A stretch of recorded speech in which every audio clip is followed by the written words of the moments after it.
Hi, it's Liz from Sew for Home.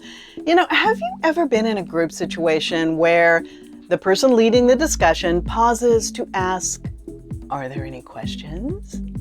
Of course you've been there. We've all been there.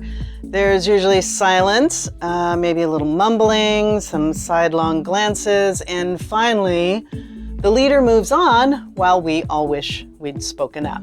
Yeah, done that.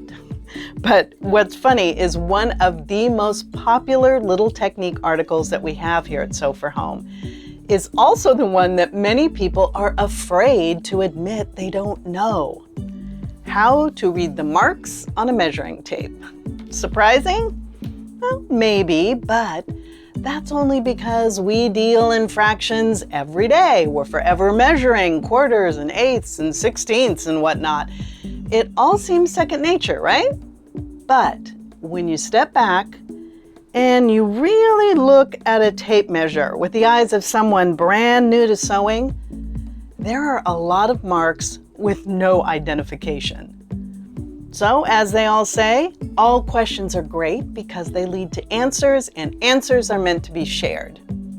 We found that the most common measuring tapes are either divided all the way down to sixteenths, or they're broken down by eighths, and it's really the same with most rulers as well.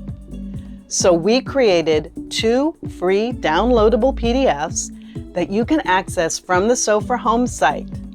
One showing the marks broken down by eighths, the other showing the marks broken down by sixteenths. So print copies for yourself and a set for a new sewing friend. But don't forget to tell that friend to always measure twice, or 3 or 4 times, and cut once.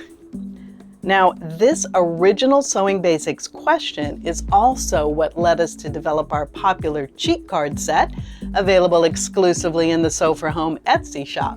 For just $1.99, you get 1 page with 6 handy cards in a business card format.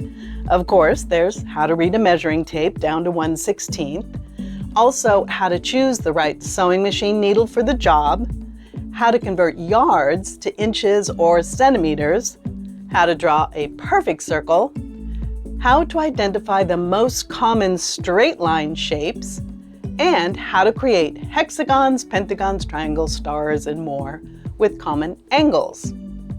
So, armed with all this new information, go forth and don't be afraid to raise your hand and ask that important question. A lot of people will be glad you did. Thanks for listening, and happy sewing!